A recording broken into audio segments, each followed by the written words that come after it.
Episode diawali dengan perpisahan warga Wangxiang dengan tim penyelamatan dari tenaga medis, petugas damkar dan tentara, mengulas kerja keras dari pihak-pihak yang membantu.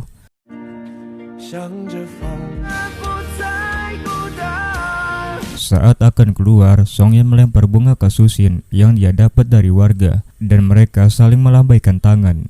Songyan juga melambaikan tangan pada warga yang dievakuasi. Shin berpindah ke kamar Susin. Susin mengirim pesan kepada Songyan dan mereka saling berbalas pesan. Songyan mengajak bertemu dan Susin mengiyakannya. Songyan menunggu Susin di depan gedung apartemen. Tidak lama kemudian Susin datang. Songyan memandangi Susin lalu tersenyum. Susin bertanya mengapa dia tersenyum. Tapi Songyan menjawab bukan apa-apa. Songyan mengajak pergi ke bioskop. Mereka menggunakan kereta bawah tanah. Mereka menghabiskan waktu bersama. Saat menunggu kereta, Susin mengatakan bahwa dia tidak peduli dengan apa yang akan dihadapi mereka di masa depan. Bersatu lalu berpisah dan bersatu kembali. Susin membutuhkan Songyan saat dimana mereka akan bertemu kembali. Dengan mengibaratkan mereka seperti kereta dan jalur keretanya. Songyan menanggapi hal tersebut dengan menyebut Susin terlalu sentimental di perjalanan pertama kereta bawah tanahnya. Kereta sudah datang dan mereka masuk ke sana. Karena cukup ramai yang menggunakan kereta bawah tanah, mereka menjadi lebih dekat. Sesampainya di bioskop, Songyan dan Susin membeli popcorn dan cola. Sebelum membayar, Songyan menawari beberapa makanan yang lain, tapi Susin menolak karena tak terbiasa makanan-makanan tak bergizi dan tak suka coklat. Lalu Songyan membayar. Kemudian Susin dan Songyan ke studio filmnya yang akan segera tayang. Di tengah-tengah menonton, Songyan memeriksa pintu evakuasinya terblokir, lalu kembali ke tempat duduk dan menanyakan tentang filmnya ke Susin. Namun Susin tidak tahu karena sedang mengamati apa yang dilakukan Songyan tadi. Kemudian mereka bertatapan satu sama lain. Adegan berpindah ke depan gedung apartemen Susin yang sudah dipenuhi salju. Songyan mengantar Susin, tapi Susin menawarkan Songyan untuk masuk dahulu karena Songyan belum makan. Songyan bertanya apa Susin bisa memasak dan ada apa bahan di rumah Susin selain beras. Di dekat apartemen Susin ada supermarket di sana, semuanya ada. Kemudian mereka berbelanja bersama. Selama berbelanja mereka juga sedang saling mengenal satu sama lain setelah 10 tahun tidak bertemu. Di apartemen Susin, Songyan memasak. Susin melihat dan menatap Songyan saat memasak. Lalu mereka makan bersama dan masakan Songyan enak. Di sela-sela makan, mereka berbicara satu sama lain dan banyak berubah. Songyan dan Susin saling membersihkan tempat yang digunakan memasak. Sesudah mencuci piring dan gelas, Susin menawarkan teh dan dia sudah merebus teh. Namun Songyan bilang bahwa sudah larut malam dan menyebutkan aktivitas mereka dari awal. Songyan memutuskan untuk pergi. Sesaat kemudian Susin menyusul ke bawah. Dia mencari Songyan dan Songyan muncul dari belakang Susin dan menanyakan apakah dia masih mencintainya. Susin menjawab dengan tepat bahwa dia masih mencintai Songyan. Lalu Songyan mengajaknya berkencan dan dia bilang bahwa Susin tidak perlu melakukan apapun untuknya dan berjanji akan terus berada di sisinya, serta menyebutkan bahwa mereka sudah melewati banyak hal namun masih saling mencintai. Susin menjawab bahwa itu bukan seperti Songyan dan bertanya apakah Songyan masih menyukainya atau tidak. Songyan menjawab langsung bahwa dia masih mencintai Susin meski banyak berubah dengan Susin dan mengajak Susin berpacaran. Setelah diam beberapa saat dan Songyan akan pergi, Susin menjawab iya, dia akan berpacaran dengan Songyan. Kemudian adegan berpindah ke dalam apartemen Susin. Mereka kemudian berciuman.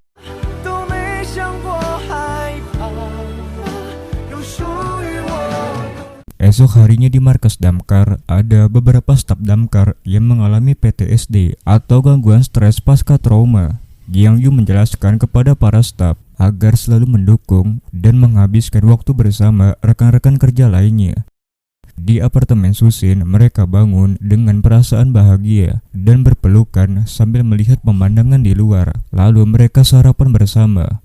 Mengetahui Songyan pada sore hari akan bertemu Li Chen, Susin merasa cemburu dan takut Songyan menyukainya. Lalu Songyan mencium bibir Susin agar tidak Susin merasa ragu dan cemburu lagi. Di markas, petugas damkar lainnya yang tidak mengalami PTSD membantu menemani dan menjaga beberapa petugas damkar yang mengalami PTSD. Licin memberikan penyuluhan tentang PTSD dan tiap instruktur harus melapor agar dapat melakukan konseling dengan ahli profesional agar akhir menjadi bahagia dalam penanggulangan bencana. Dalam penyuluhan tersebut, Yang Yu menanyakan pengobatan secara umum kepada Licin. Kemudian Licin menjawab pertanyaan Licin sebagai upaya awal untuk para staf yang sedang mengalami PTSD. Di rumah sakit, para tenaga medis yang membantu di area bencana juga mendapatkan penghargaan yang diwakili oleh Susin. Di markas pusat sebelum memulai, Licin meminum minuman hangat yang diberikan oleh Jiang Yu. Di rumah sakit, Susin dipanggil ke ruangan Dr. Siu dan diberikan suatu lencana. Dan Dr. Siu bangga kepada Susin. Untuk pertama kalinya, Dr. Siu tersenyum kepada Susin. Kemudian di ruang ganti, Susin memakainya dan dilihat oleh Dr. Yang. Adegan diawali dengan Song Yan kembali ke rumah paman dan bibinya. Dia disambut dengan makanan hangat yang dibuat oleh bibinya. Mio menatap Song Yan karena kemarin dia tidak ada di rumah. Kemudian, Song Yan mengatakan bahwa Susin dan dia berpacaran. Saat akan mengomel kepada Song Yan, Mio disuapi banyak makanan oleh ibunya agar tak bisa berbicara. Adegan berpindah ke markas. Jiang Yu berdiskusi dengan Yang Ci mengenai penanganannya. Jiang Yu mengajukan Licin yang menjadi tenaga ahlinya dalam menangani. Adegan berpindah di ruangan pimpinan Gao. Song Yan bersikeras sebagai petugas damkar yang berada di garda terdepan. Pimpinan Gao ingin Song Yan untuk mengambil tanggung jawab lebih besar untuk naik posisi lebih tinggi. Kemudian Song Yan keluar dari ruangan dan membantu Licin yang sedang mengangkat tumpukan kertas berat dan mengantarkannya ke ruangan Licin. Lalu mereka berdua mengobrol tentang kesehatan mental para petugas damkar dan Licin akan mengeceknya hari itu juga. Song Yan juga mengatakan pada Licin bahwa Susin telah menjadi pacarnya.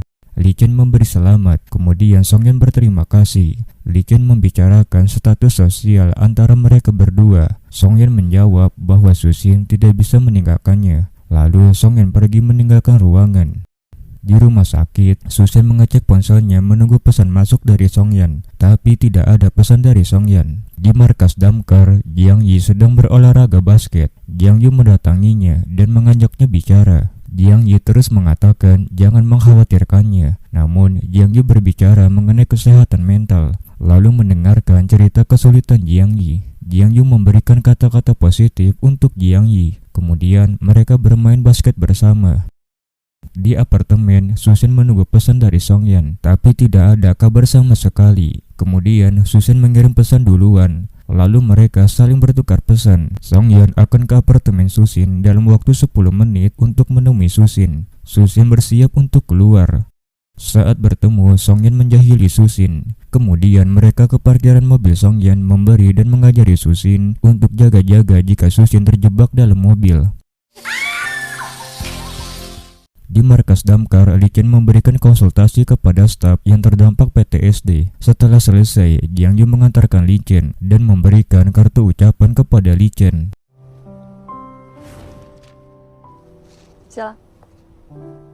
Di apartemen, Song Yan menggoda Susin. Ketika Susin menanyakan tentang pertemuannya dengan Licin, kemudian mereka tidur bersama dan Song Yan meminta maaf karena tak mengirimi pesan hari ini kepada Susin.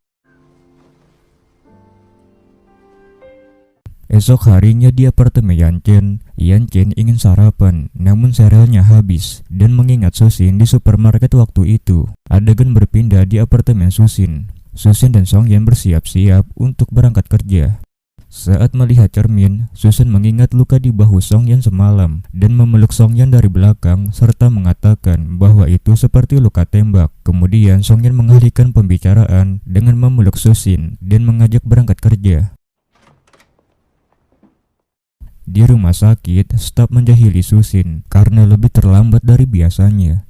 Adegan berpindah ke Yan Chen yang sedang mencari sereal yang biasanya dimakan. Namun saat bertanya ke petugas, tidak akan ada lagi karena pabriknya akan tutup. Kemudian Yan Chen memutuskan untuk membeli pabrik Xianli dan menyerahkan proposal itu untuk diurus oleh sekretarisnya. Setelah sekretarisnya pergi, Yan Chen menelpon Susin. Susin sedang bertemu dengan Song Yan. Tidak lama bertemu dengan Xiao Xiao. tapi Xiao Xiao mengerti tidak akan bilang kepada Yan Chen.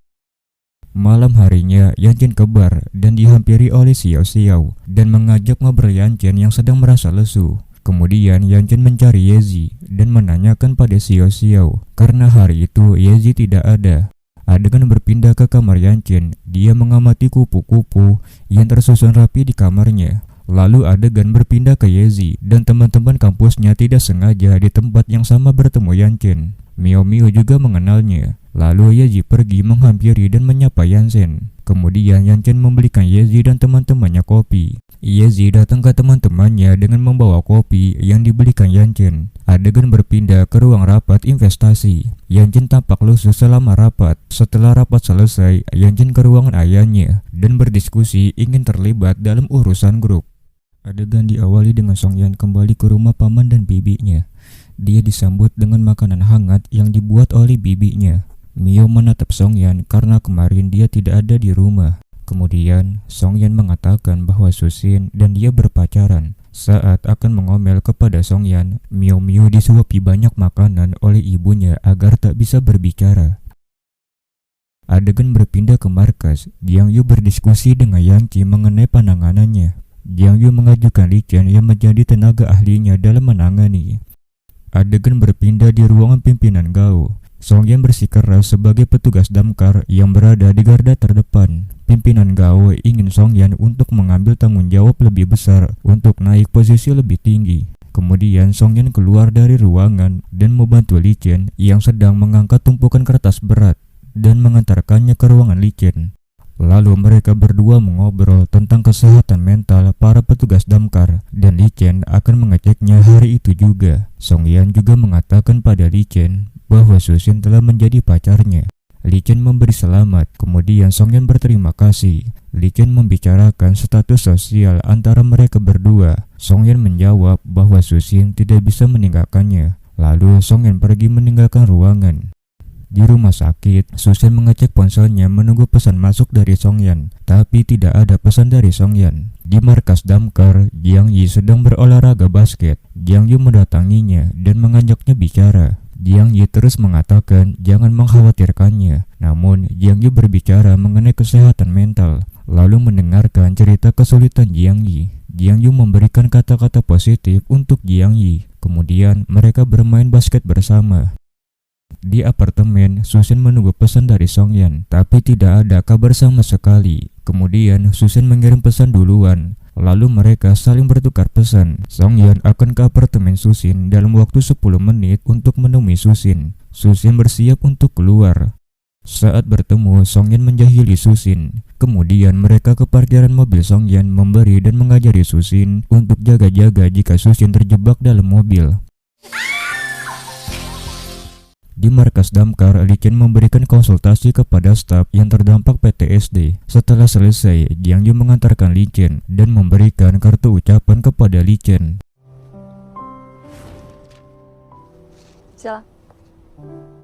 Di apartemen, Song Yan menggoda Susin ketika Susin menanyakan tentang pertemuannya dengan Li Chen. Kemudian mereka tidur bersama dan Song Yan meminta maaf karena tak mengirimi pesan hari ini kepada Susin. Esok harinya di apartemen Yan Chen ingin sarapan, namun serealnya habis dan mengingat Susin di supermarket waktu itu. Adegan berpindah di apartemen Susin. Susin dan Song Yan bersiap-siap untuk berangkat kerja. Saat melihat cermin, Susin mengingat luka di bahu Song Yan semalam dan memeluk Song Yan dari belakang serta mengatakan bahwa itu seperti luka tembak. Kemudian Song Yan mengalihkan pembicaraan dengan memeluk Susin dan mengajak berangkat kerja. Di rumah sakit, staf menjahili Susin karena lebih terlambat dari biasanya. Adegan berpindah ke Yan Chen yang sedang mencari sereal yang biasanya dimakan. Namun saat bertanya ke petugas, tidak akan ada lagi karena pabriknya akan tutup. Kemudian Yan Chen memutuskan untuk membeli pabrik Xianli dan menyerahkan proposal itu untuk diurus oleh sekretarisnya. Setelah sekretarisnya pergi, Yan Chen menelpon Susin. Susin sedang bertemu dengan Song Yan. Tidak lama bertemu dengan Xiao Xiao, tapi Xiao Xiao mengerti tidak akan bilang kepada Yan Chen. Malam harinya, Yanchen ke bar dan dihampiri oleh Xiao Xiao dan mengajak ngobrol Yanchen yang sedang merasa lesu. Kemudian Yanchen mencari Yeji dan menanyakan pada Xiao Xiao karena hari itu Yeji tidak ada. Adegan berpindah ke kamar Yanchen. Dia mengamati kupu-kupu yang tersusun rapi di kamarnya. Lalu adegan berpindah ke Yeji dan teman-teman kampusnya tidak sengaja di tempat yang sama bertemu Yanchen. Miao Miao juga mengenalnya. Lalu Yeji pergi menghampiri dan menyapa Yanchen. Kemudian Yanchen membelikan Yeji dan teman-temannya kopi. Yeji datang ke teman-temannya dengan membawa kopi yang dibelikan Yanchen. Adegan berpindah ke ruang rapat investasi. Yanchen tampak lusuh selama rapat. Setelah rapat selesai, Yanchen ke ruangan ayahnya dan berdiskusi ingin terlibat dalam urusan grup. Adegan diawali di ruang kerja Presiden Direktur Meng. Yanchen dan ayahnya sedang berdiskusi untuk Yanchen ingin terlibat dalam grup. Yanchen menjelaskan bahwa dirinya mampu untuk terlibat dalam urusan grup. Namun ayahnya khawatir karena keluarga Dong baik dalam menjamu orang. Lalu membahas tentang Susin yang kencan buta dengan putra dari keluarga Dong dan yang telah diatur oleh ibunya. Ayahnya menanyakan kesibukan Yanchen akhir-akhir ini. Ayahnya juga mengatakan bahwa akhir pekan dia tidak pulang ke rumah. Yanchen pergi ke apartemen Susin dan bertemu Songyan. Susin datang dan langsung pergi ke sisi Songyan. Songyan menyuruh Susin untuk naik ke atas. Songyan juga akan pergi ke atas, tetapi Yanchen mengatakan bahwa mereka tidak bisa berpacaran selama ayah dan ibunya tidak setuju dan menyudutkan Songyan. Namun Songyan tidak peduli dan menyerang balik Yanchen. Yanchen menjelaskan bahwa aturan yang dibuat mamanya untuk dia dan Susin adalah bentuk kasih sayang mamanya kepada mereka. Songyan menyuruh Yanchen pergi untuk pulang. Namun sebelum itu Songyan mengatakan bahwa Susin mengalami insomnia kronis. Lalu Songyan ke atas ke apartemen Susin. Lalu mereka melepas kerinduan dan kekhawatiran. Yanchen ke bar ditemani oleh Xiao Xiao. Xiao Xiao mengajak Yanchen mengobrol karena keadaan Yanchen yang menyiksa diri mereka. Kemudian Yanchen menceritakan kisah dua ulat. Untungnya Xiao Xiao mengerti dan menanggapinya. Adegan berpindah ke apartemen Susin. Susin dan Songyan berpelukan dengan Susin yang menceritakan tentang mamanya dan kakaknya.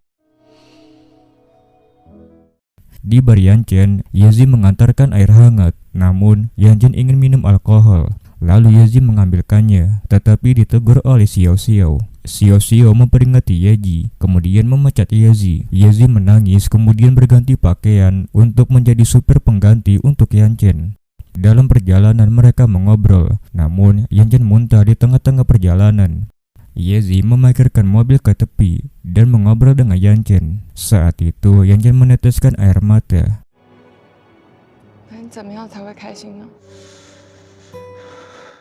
Adegan berpindah ke petugas damkar untuk mengambil laba-laba. Namun dalam pencarian, petugas damkar tidak menemukan laba-laba yang cukup besar, tapi ternyata tidak sebesar yang dibayangkan. Lalu petugas damkar kembali.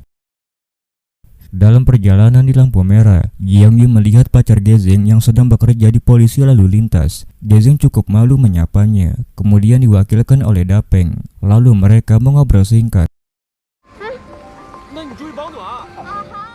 Adegan berpindah ke apartemen Yeji. Yanchen kemarin mabuk berat dan terbangun di rumah Yeji. Dari luar, Yeji membawakan makanan. Yanchen marah karena tak mengantarkan ke rumahnya. Kemudian Yeji menjelaskan mengapa Yanchen ada di rumahnya.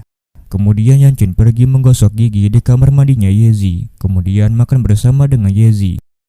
Selagi makan, mereka mengobrol tentang pekerjaan Yeji. Adegan berpindah ke apartemen Susin. Mereka juga makan bersama. Susin mengeluh akan lama untuk tidak bertemu dengan Songyan karena tugas.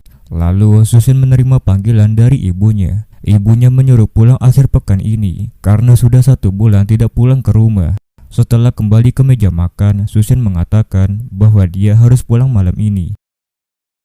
Adegan berpindah ke petugas damkar menyelamatkan bus yang sedang terbakar. Susin hadir untuk mengobati korban yang terluka. Para korban kemudian menyebut ada gadis muda yang berani memecahkan kaca dengan palu, dan ternyata itu adalah Miao Miao. Susin menghampiri Miao Miao. Miao Miao juga menghampiri dan menyapa Susin dengan sebutan kakak ipar. Miao Miao juga meminta maaf karena keributan di masa lalu dan menyebut Susin sebagai keluarganya dan akan bersikap baik padanya. Lalu Miao Miao pergi. Di rumah sakit, para staf menggoda Lina dengan menanyakan tentang dia dan petugas damkar Dapeng. Susin juga ikut menimbrung. Para staf pun terkejut dengan perkataan Susin. Setelah selesai berbicara saran untuk hubungan Lina dan Dapeng, Susin pergi dan para staf keheranan karena Susin dapat menimbrung gosip dengan mereka. Adegan diawali dengan Susin yang akan segera pulang dan menerima panggilan dari Songyan. Songyan ingin mengantar Susin, namun Susin menolak, takut ibunya akan bertanya jika tidak membawa mobil. Di rumah Songyan, Mio Mio mendengar ucapan kakaknya dan menjahili Songyan. Lalu Songyan memanggil Mio Mio dan memberikan pelajaran bagi adiknya yang menjahilinya. Lalu Mio Mio menunjukkan foto Yezi yang akan dipost di sosial media kepada Songyan. Tapi Songyan memberi komentar itu sama semua. Lalu Mio Mio mengatakan bahwa jika Susin menanyakan hal itu dan menjawab serupa, Susin akan marah padanya. Songyan bingung karena Susin tidak pernah mengirim foto. Kemudian Mio Mio menjahili kakaknya lagi. Lalu Songyan membalas dengan menanyakan Mio Mio apakah paman dan bibinya tahu apa yang sedang dia lakukan. Songyan memberi saran agar tak tertipu dengan teman sekelasnya. Mio Mio memamerkan penghasilannya dalam sebulan. Kemudian tiba-tiba Songyan memanggil bibinya. Mio Mio panik dan memberikan tas untuk Susin dan meminta Mio Mio memijiti bahunya. Adegan berpindah ke rumah orang tua Susin. Susin makan bersama dan di sela-selanya mengobrol mengenai kakaknya yaitu Yanchen. Ibunya meminta Susin untuk menanyakan kepada Yanchen ada apa karena merasa Yanchen sedang memikirkan sesuatu. Kemudian ibunya membahas mengenai pernikahan. Karena rumah mulai sepi, tidak adanya Yanchen dan Susin. Jika sudah menikah dan memiliki anak, rumahnya akan ramai atas hadirnya cucu mereka. Susin mengatakan bahwa dia memiliki seorang pacar dan mengaku bahwa itu Songyan. Lalu mama dan papanya spontan bilang bahwa tidak menyetujuinya karena kesenjangan yang ada. Susin menjelaskan bahwa kesenjangan itu tidak berarti dan mengatakan bahwa dia ingin menikah dengan Songyan. Susin menjelaskan dia akan tetap memilih Songyan meskipun mendapat masalah sekalipun. Mamanya tidak merestui hubungan Susin dan Songyan.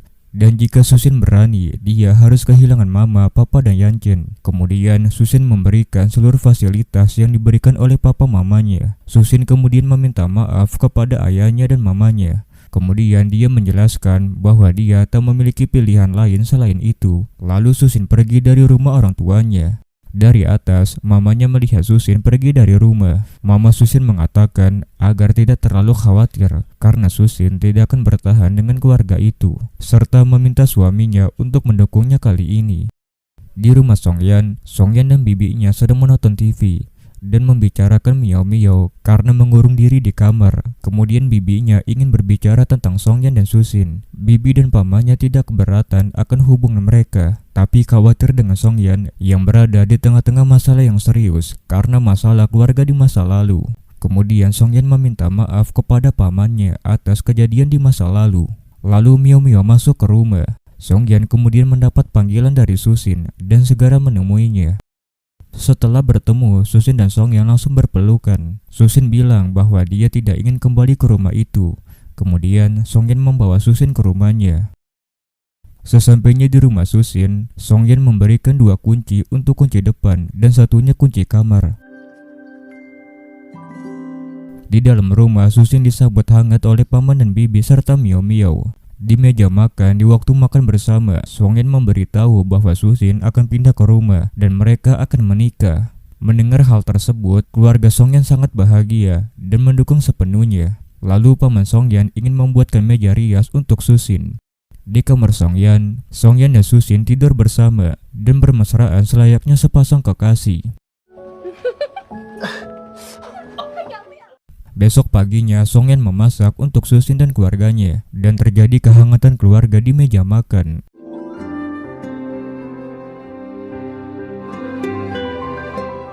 Kemudian mereka membantu barang-barangan pindahan Susin. Kemudian mereka pergi ke toko furnitur memilih ranjang, dan meminta bantuan para petugas damkar untuk membantunya memindahkan ranjang, karena pengiriman logistik tidak bisa cepat mengirimkannya.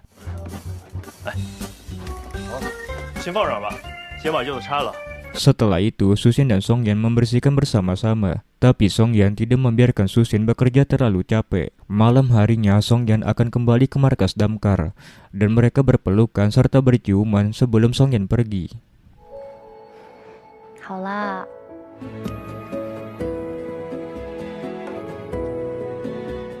Adegan diawali di restoran tempat Yanchen mentraktir Yezi. Pelayan datang menyajikan hidangan yang telah dipesan Yanchen. Saat akan makan, Yanchen didatangi oleh koleganya yang datang menyapa.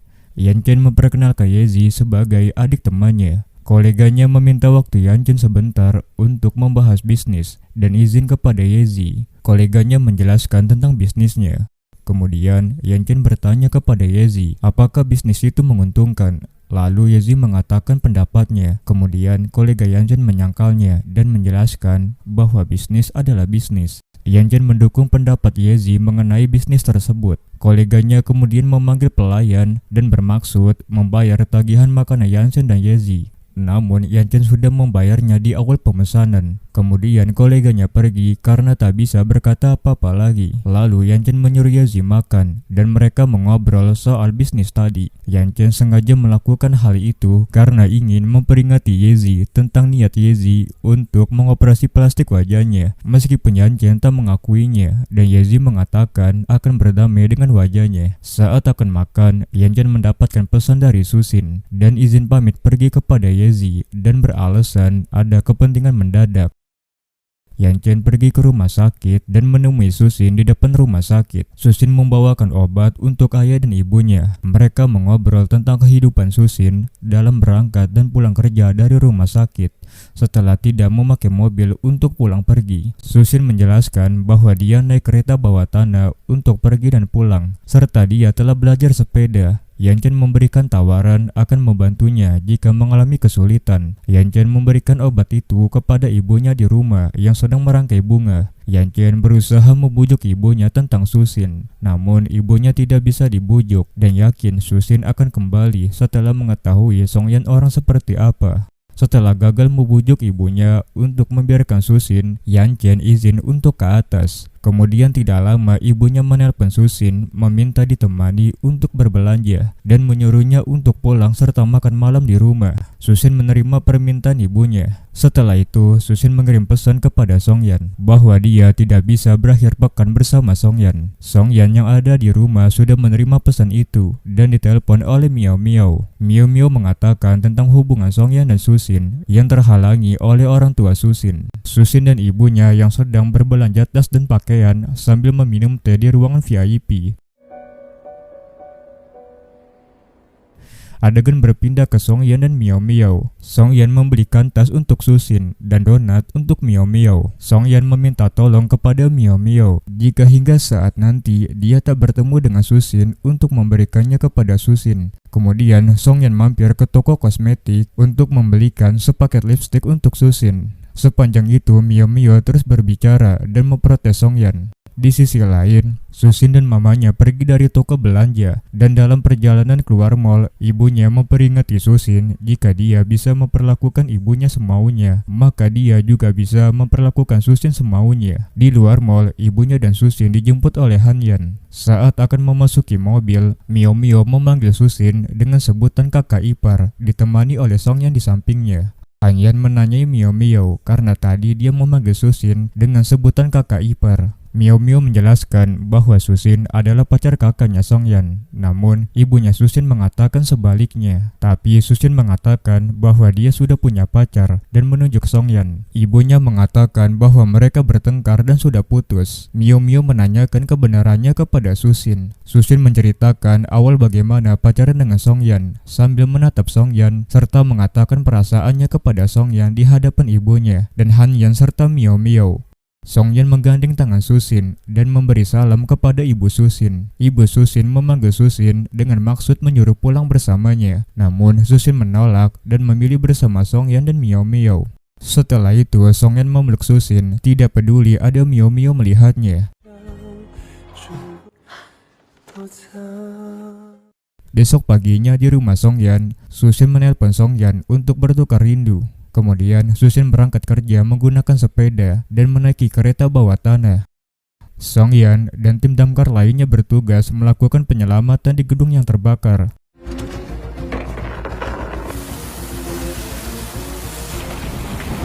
Saat melakukan satgas di lantai 2, Jiang Yu terlempar karena ada ledakan yang sangat besar karena di sana ada bahan yang mudah terbakar. Song Yan kemudian menanyai pemilik gedung ada bahan apa di dalamnya. Ternyata ada natrium klorida di dalamnya. Song Yan memarahi pemilik gedung tersebut karena Jiang Yu hampir meninggal karena ledakan dari natrium klorida.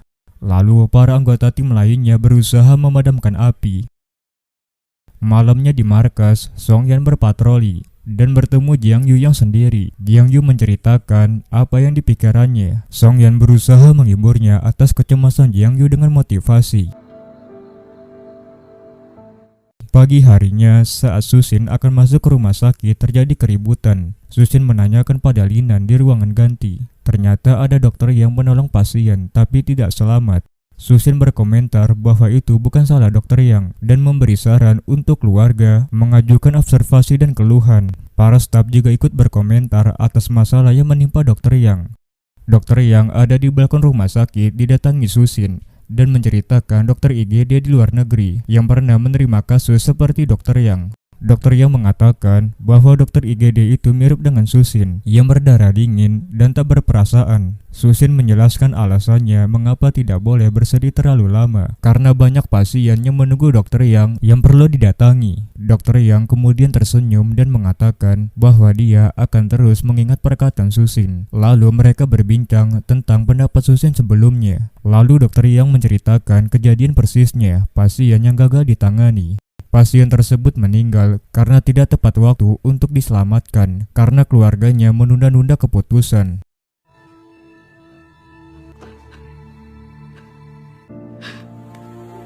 Dokter Yang menangis menceritakan kejadian tersebut. Susin memberikan kemungkinan bahwa Tuhan ingin memberitahu bahwa seorang dokter juga seorang manusia dan bukan dewa.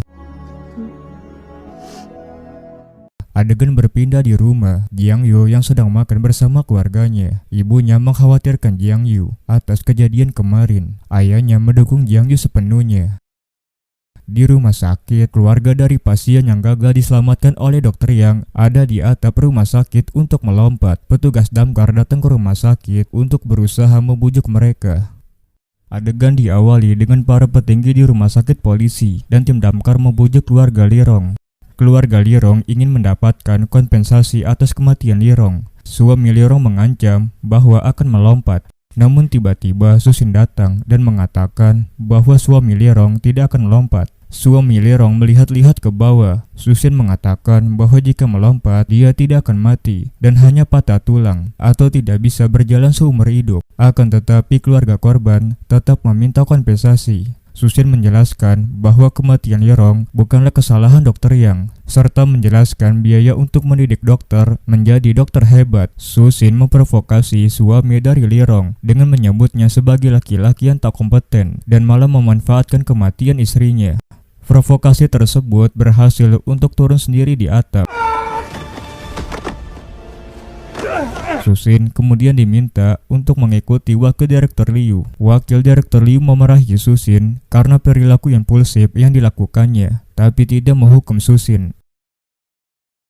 Di markas damkar, Jiang Yu menceritakan pada Song Yan bahwa orang tuanya ingin dia pindah kerja. Akan tetapi, Jiang Yu tak menginginkannya. Jiang Yu juga mengatakan jika tak ingin pergi dari Silitai harus memberi alasan. Song Yan mengatakan bahwa dia membutuhkan Jiang Yu. Jiang Yu yang mendengar hal tersebut ingin mendengar lagi dan lebih banyak lagi, tapi Song Yan tak ingin kemudian pergi. Adegan berpindah ke Susin yang baru pulang kerja dan bertemu paman dan bibi di gang. Paman dan bibi Song yang khawatir Susin akan takut karena dalam gang sangat gelap. Bibi Song Yan juga membelikan pangsit kesukaan Susin. Di rumah, Susin makan pangsit yang dihidangkan. Bibinya menceritakan tentang Song Yan yang sama dengan Susin terus bekerja hingga badannya menjadi kurus. Susin kemudian memikirkan Song Yan dan menceritakan misi Song Yan semalam. Pamannya menceritakan awal mula Song Yan menjadi petugas damkar untuk menjawab pertanyaan Susin. Pamannya kemudian menyuruh Susin untuk beristirahat. Susin kemudian izin permisi ke kamar. Dalam tidurnya, Susin bermimpi buruk tentang Song Yan. Kemudian Susin menelpon Song Yan, namun tidak ada jawaban. Susin kemudian tak bisa tidur dan teringat dirinya di kala kecil yang juga terjebak di kebakaran rumahnya. Di ruangannya, Songyan baru kembali ke markas dan baru mengecek ponselnya dan menelpon balik Susin. Susin menceritakan bahwa dia bermimpi buruk tentang Songyan. Songyan menenangkan Susin dan dapat pulang selama 2 hari pekan ini. Begitu juga dengan Susin yang telah mengosongkan jadwalnya di rumah sakit serta berganti shift. Mereka juga saling bertukar rindu. 想你了。我也想你。 Besoknya di markas damkar, Jiang Yu melihat rekaman saat Songyan menghampiri Jiang Yu dan berusaha membangunkannya dari insiden peledakan natrium klorida kemarin. Tanpa Jiang Yu sadari, anggota tim lainnya berdiri di belakangnya dan menjahili Jiang Yu untuk menangis.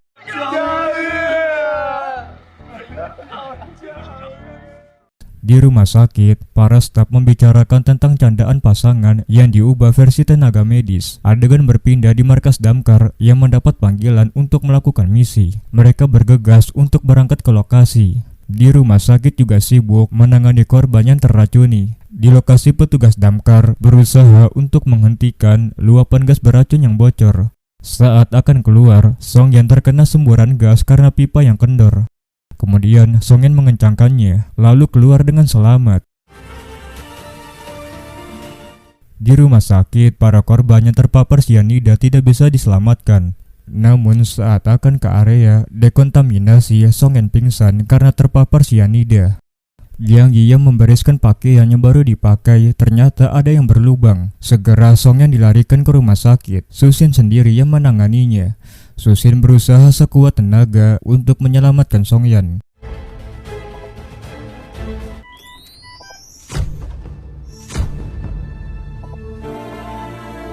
Kemudian setelah dilakukan upaya, irama sinusnya kembali. Lalu Lindan dan perawat bersiap untuk melakukan tes darah.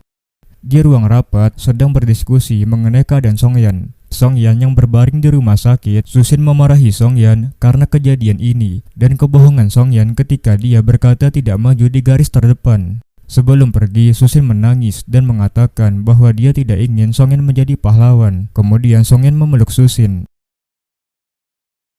Di markas damkar, para anggota tim membicarakan Susin yang mempertaruhkan nyawa untuk Songyan. Kemudian beralih membahas Dapeng dan Linan. Rekan-rekannya menyuruhnya untuk mengatakan perasaannya kepada Linan, dan perbedaan umur bukanlah hal yang bisa menghalangi. Di rumah Songyan sedang makan bersama bibinya. Bibinya menanyakan tentang keadaan Susin dan menanyakan apakah Songyan dan Susin sedang bertengkar. Bibinya menyinggung soal ibunya Songyan di hadapan Songyan. Bibinya takut bahwa Songyan dan Susin akan seperti kisah orang tua Songyan. Namun Songyan menyangkal bahwa Susin berbeda dengan ibunya. Kemudian Songyan pamit untuk menjemput Susin. Setelah Songyan pergi, pamannya memarahi bibinya karena membahas hal tersebut. Susin pulang menggunakan taksi dan ditunggu Songyan di gang yang lampunya tidak menyala. Susin melihatnya dan mereka saling bertatapan. Susin melewati Songyan, namun tangannya ditarik, kemudian mereka berpelukan.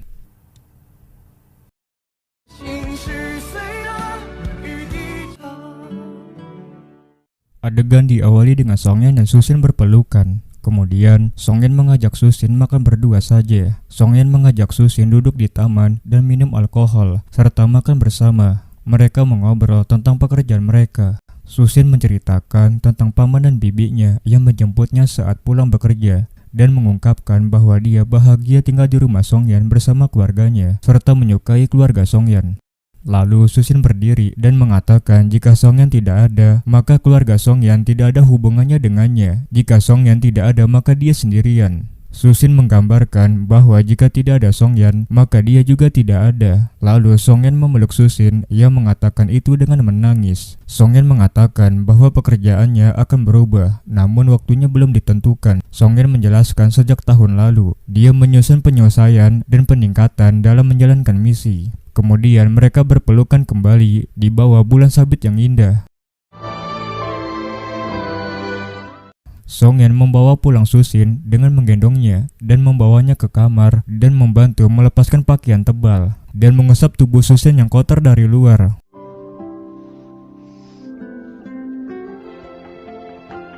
Setelah membersihkannya, kemudian Susin bangun dan Songyan meletakkan kepalanya di pinggir tempat tidur dan mengatakan tentang masa depannya dengan Susin, lalu berpelukan kembali. Pagi harinya di meja makan, pamannya khawatir Susin dan Songyan bertengkar. Namun bibinya menjelaskan mereka tidak bertengkar dan belum turun untuk sarapan karena Susin dan Songyan masih tidur. Paman dan bibinya berharap mereka akan segera menikah. Di tengah-tengah obrolan mereka tentang lemari yang dibuatnya untuk Susin, dari luar terdengar teriakan Susin memanggil Songyan karena turun salju. Paman dan bibinya pun keluar untuk melihatnya.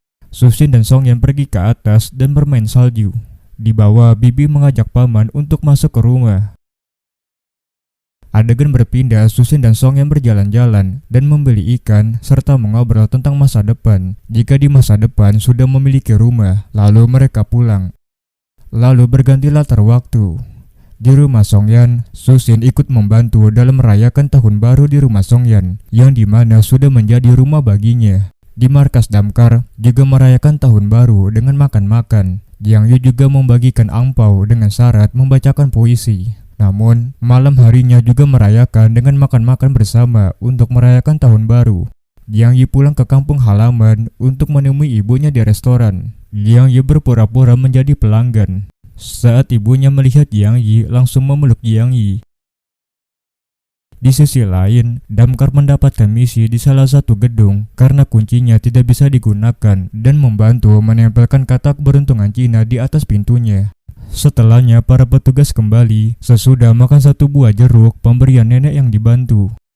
Di rumah orang tua Yan Chen tidak ada Susin saat tahun baru. Kemudian Songyan pulang ke rumah dan membangunkan Susin yang tidur di sofa menunggu kedatangan Songyan. Songyan mengatakan bahwa Susin dapat pulang ke rumah orang tuanya untuk menemui mereka. Songyan akan mengantar dan menjemput. Besoknya, Songyan dan Susin datang ke rumah orang tua Susin. Songyan akan menunggu Susin dengan memutari museum. Saat di dalam rumah, Susin diacuhkan oleh kedua orang tuanya. Kemudian Yan Chen datang dan mengajak Susin pergi dengan alasan Xiao Xiao mengajak bermain tenis. Susin melihat Yan Chen dan Xiao Xiao bermain tenis. Lalu beberapa saat kemudian, Xiao naik ke atas melihat cuacanya dan mengirimi Songyan pesan karena khawatir. Adegan diawali dengan Susin yang masih di rumah orang tuanya. Di rumah ramai karena ada teman-teman Yan Chen berkunjung. Kemudian salah satunya mendatangi Susin dan mengatakan bahwa Songyan menunggunya di luar karena komplek rumahnya yang kecil tidak ada toko dan museum sedang direnovasi. Susin izin pamit pergi, tapi menyuruh Susin untuk makan sebelum pergi dan mendesak Susin, tapi Yan Chen membiarkan Susin untuk pergi. Susin kemudian berlari menemui Songyan dan memeluknya dengan erat. Susin mengatakan bahwa dia tidak nafsu makan dan terus memikirkan Songyan. Kemudian Songyan dan Susin berjalan kembali ke rumah menggunakan taksi. Di rumah orang tua Susin, Yan Chen akan pergi, akan tetapi mamanya mencegahnya karena marah tadi membantu Susin di depan para tamu teman-temannya. Yan Chen berharap bisa tidak patuh pada perintah ibunya dan menjadi anak ibunya, lalu pergi setelah mengatakan itu kepada ibunya. Di markas pusat damkar, di ruangan pimpinan Gao, Songyan menanyakan tentang kepindahannya ke posisi yang lebih tinggi, apakah masih berlaku. Tawaran itu masih berlaku. Pimpinan Gao menyuruhnya untuk menyiapkan berkas-berkasnya. Sebelum pergi, pimpinan Gao menebak bahwa Songyan akan menikah, dan tebakan itu benar. Pimpinan Gao sangat bahagia karena Songyan akan berkeluarga. Di rumah sakit, Susin menghadap ke atasannya Dr. Tian. Susin diberitahu bahwa dia bisa bekerja di departemen rawat jalan, namun belum dapat di tim penelitian karena ucapan Sisun tempo hari saat di atap. Susin menolak alasan tersebut dan mengatakan bahwa dia menerima jika alasan yang tidak menjadikannya di tim peneliti adalah alasan karena jika dia melakukan kesalahan, nilai dokter lain lebih baik dari dirinya dan alasan lainnya yang mendasarkan fakta. Di markas damkar, anggota tim mendengar kabar bahwa Songyan akan dipindah tugaskan dan merasa sedih. Jiang Yu yang saat itu menjemur seragamnya bertemu dengan Songyan juga di sana dan memberikan selamat kepada Songyan. Mereka mengobrol tentang kecakapan Songyan yang memang seharusnya mendapat posisi lebih tinggi daripada kapten. Di rumah sakit, Susin tidak sengaja mendengar percakapan Dr. Tian dan Dr. Xiu di ruangan Dr. Su. Dr. Xiu tidak bisa mendatangani calon lain selain Susin, karena Susin paling berkualitas di antara lainnya. Dr. Tian tidak mengajukan Susin karena atas perintah dari wakil direktur Liu. Susin kemudian pergi dan merenung di tangga. Di sisi lain, Dr. Xiao tidak akan pernah menyetujuinya dan akan melindungi dokter-dokter berbakat seperti Susin. Di tangga, Susin mengirim pesan ke mamanya dan menanyakan apakah mamanya ikut campur dalam pekerjaannya dan mengatakan bahwa dia tidak meminta bantuan keluarga saat memasuki rumah sakit. Mamanya kemudian membalas untuk mengandalkan diri untuk dapat dipromosi. Kemudian Susin menerima telepon dari Fang Bei. Dalam markas damkar, anggota lain menjahili Dapeng yang akan pergi berkencan dengan Linan. Dapeng berjanji akan membawakan teh susu dan barbeque. Dapeng kemudian datang ke rumah sakit untuk menunggu Linan. Dalam markas, Gezeng juga akan pergi dengan pacarnya dan akan pergi berkencan juga.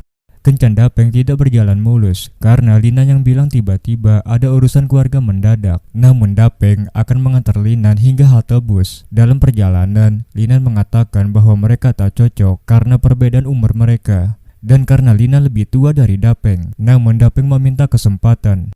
Adegan berpindah ke Pak Wang yang menyalakan kembang api. Namun salah satu kembang api tersebut masuk melalui jendela dan terjadi kebakaran. Petugas damkar segera dihubungi dan langsung bergegas ke lokasi konstruksi dan segera melakukan upaya pemadaman dan penyelamatan. Dalam aksinya terjadi ledakan besar dan Dapeng menjadi korban atas ledakan tersebut. Saat ditemukan, Dapeng dalam keadaan kritis segera dilarikan ke rumah sakit. Susin yang mendengar berita tentang konstruksi yang terbakar menjatuhkan gelas yang ada di tangannya. Susin dan petugas damkar lainnya langsung bergegas ke rumah sakit dan mengecek kondisi Dapeng. Namun, Dapeng tidak bisa diselamatkan karena cederanya terlalu parah.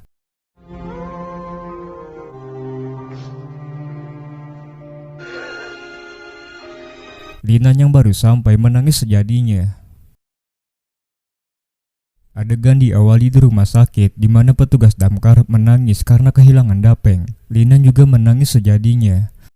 Songyan kemudian pergi keluar, lalu Susin mengejarnya dan menanyakan keadaan Songyan. Songyan mengatakan bahwa dia tidak bisa berjanji apa-apa lagi pada Susin karena kematian Dapeng yang sia-sia. Songyan mengatakan pada Susin bahwa beginilah jika hidup bersamanya. Songyan pergi ke lokasi konstruksi dan melihat lokasi Dapeng meninggal. Dapeng diberikan kehormatan dengan helm pemadam kebakaran dimuseumkan di Museum Silitai. Setelah penghormatan dilakukan, Songyan mengatakan bahwa kebakaran kemarin bukanlah kecelakaan. Jiang Yu menjelaskan bahwa gedung itu milik grup Guokun dan pemilik itu adalah keluarga Meng. Di rumah orang tua Susin, ayah dan ibunya membahas berita yang beredar di internet maupun televisi. Ada 3 korban yang meninggal dan salah satunya adalah petugas damkar. Ibu Susin menenangkan kegelisahan suaminya dan menyuruhnya untuk berbicara pada Pak Gu untuk mengurusnya. Di rumah sakit, sekretaris Pak Wang dan 2 pengawal di belakangnya membuat keributan karena masuk dalam ruang IGD. Para perawat yang berjaga di IGD tetap tak membiarkannya masuk. Kemudian, sekretaris Pak Wang tersebut menunjukkan chatnya dengan Dr. Lee yang telah mengizinkan mereka untuk masuk. Susin datang dengan cepat. Sekretaris Pak Wang mundur karena mengingat bahwa Susin adalah keluarga Meng. Kemudian, sekretaris Pak Wang memperkenalkan diri dan mengatakan bahwa dirinya pernah bertemu dengan Susin. Namun Susin mengatakan bahwa tak terlalu ingat. Tiba-tiba Pak Wu datang untuk mengetahui kondisi para pekerja. Pak Wu dan sekretaris Pak Wang meminta bantuan Susin agar mempertemukan mereka dengan korban. Adegan berpindah ke markas dan melakukan serah terima surat yang dititipkan dan ditulis oleh Dapeng kepada orang tuanya. Songyan dan Jiang Yu serta anggota tim yang lainnya menangis terhadap kepergian Dapeng.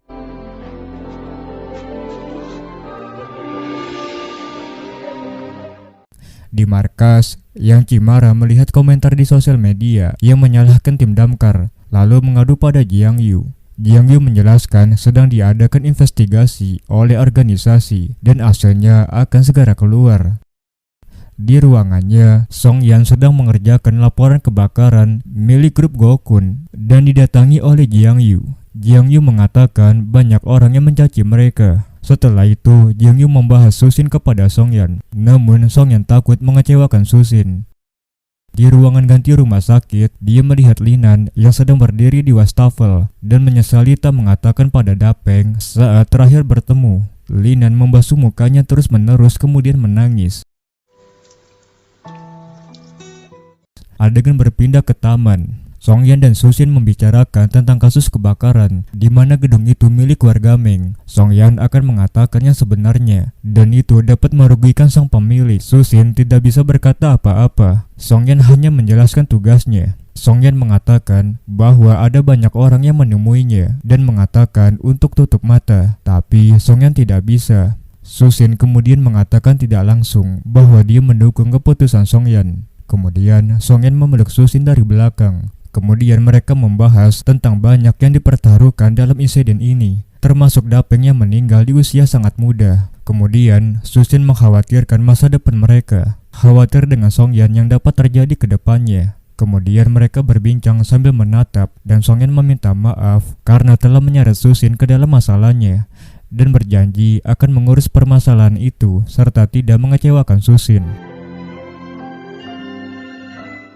Di kantor pusat pemadam kebakaran, Songyan dan Jiang Yu ingin menemui pimpinan Gao. Namun saat diketuk pintunya, pimpinan Gao tidak merespon. Lalu Li Chen datang dan memberitahu alasan pimpinan Gao untuk tak membiarkan masuk karena tidak ingin mempengaruhi keputusan Songyan. Serta Li Chen menyampaikan pesan bahwa pimpinan Gao mendukung apapun keputusan Songyan. Kemudian Songyan dan Jiang Yu pergi ke ruang rapat. Rapat dimulai dengan Chen Gohui memulai rapat tersebut dan memerintahkan pimpinan Gao untuk menjelaskan detailnya. Saat Chen Gohui menanyakan penyebab kebakaran, disela oleh rekan lainnya yang menjelaskan. Songyan menyangkal penjelasan dari rekan lainnya dan menjelaskan bagaimana kebakaran tersebut menjadi tingkat 3 dimensi dan merasa ada yang salah dari bahan bangunan tersebut. Lalu Songyan dan rekan kerja itu terjadi percecokan cukup tegang. Kemudian pimpinan atas Chen menanyakan tim damkar siapa yang datang lebih awal. Itu adalah tim damkar di Jalan Wufang dan menjelaskan situasi bahwa fasilitas pemadam kebakaran yang sama sekali tak membantu. Dan jika tidak karena pemantauan yang dilakukan Songyan tentang korsleting listrik, timnya akan dalam bahaya. Pak Chen meminta Songyan untuk menjelaskan isi laporannya. Songyan menjelaskan isi laporannya dan rekan lainnya yang tadi terlibat percecokan dengannya terlihat gugup. Kemudian setelah Songyan selesai menjelaskan isi laporannya, sekretaris Pak Cheng mengambil keputusan untuk secepatnya menginvestigasi dan memberikan jawaban ke publik. Di rumah sakit, perawat melaporkan pada Susin bahwa ada orang-orang yang sama kemarin mengunci ruang observasi dari dalam dan menghambat pekerjaan perawat untuk mengganti perban. Susin bergegas ke ruang observasi dan benar ruang observasi dikunci dari dalam. Lalu sekretaris Pak Wang keluar dan membiarkan Susin bekerja kembali. Saat masuk, Susin menanyakan apa yang dikatakan oleh sekretaris Pak Wang. Namun mereka hanya menjawab bahwa mereka datang hanya untuk berkunjung. Di sisi lain, saat akan keluar dari kantor pusat, Songyan dipanggil oleh Pak Chen. Pak Chen ingin berbicara secara pribadi dengan Songyan. Susin dan keluarga Susin mendengar dan menonton berita mengenai kasus kebakaran di konstruksi mereka. Susin datang ke rumah orang tuanya. Susin menanyakan tentang keadaan ayahnya kepada ibunya. Namun, ibunya malah berbicara kepada Susin untuk meninggalkan Songyan. Kemudian mamanya menerima telepon dari Pak Wu dan melaporkan bahwa Pak Meng sudah dibawa untuk penyelidikan. Pak Wu mengatakan ada yang tidak beres dan ada yang melaporkan bahwa bahan insulasi dalam proyek Junggual Square tak memenuhi syarat dan itu Songyan. Bu Meng kemudian menyuruh Pak Wu untuk menghubungi Pak Chen untuk membereskan masalah. Dalam rumah, Mama Susin mengatakan bahwa ayah mereka sudah ditangkap untuk penyelidikan dan mengatakan bahwa ada yang melaporkan kepada Satgas. Di meja makan, Mama Susin menyudutkan Susin karena Songyan melaporkan ke Satgas. Yan Chen berusaha membela Susin dengan menjelaskan bahwa grup Gokun dan ayah mereka tidak memiliki hubungan begitu banyak dengan proyek Jungguang Square. Yan Chen heran kepada mamanya, meskipun ada 3 orang yang meninggal, tapi mamanya masih memikirkan kekuasaan. Adegan berpindah ke markas pusat damkar. Laporan Songyan ditanggapi serius oleh pimpinan atas, dan Pak Chen mengatakan bahwa akan ada hasil investigasi yang adil. Di rumah orang tuanya, saat akan keluar rumah, Susin bertemu dengan Pak Wu. Pau melaporkan hasil pengecekannya kepada Bu Fu, yaitu Mama Susin. Di lokasi TKP, petugas investigasi sedang melakukan investigasi dan diarahkan oleh orang di sana. Namun seperti ada yang ditutup-tutupi. Adegan berpindah ke Song Yan yang sedang berjalan untuk ke rumahnya. Saat perjalanan ke rumah, ada yang mencegatnya dan ingin memberikan dokumen penting mengenai insiden kebakaran. Namun, Song Yan menolak dan akan melakukan panggilan ke polisi. Orang itu langsung memberikan dokumen tersebut yang hanya dibungkus oleh kertas dan langsung kabur.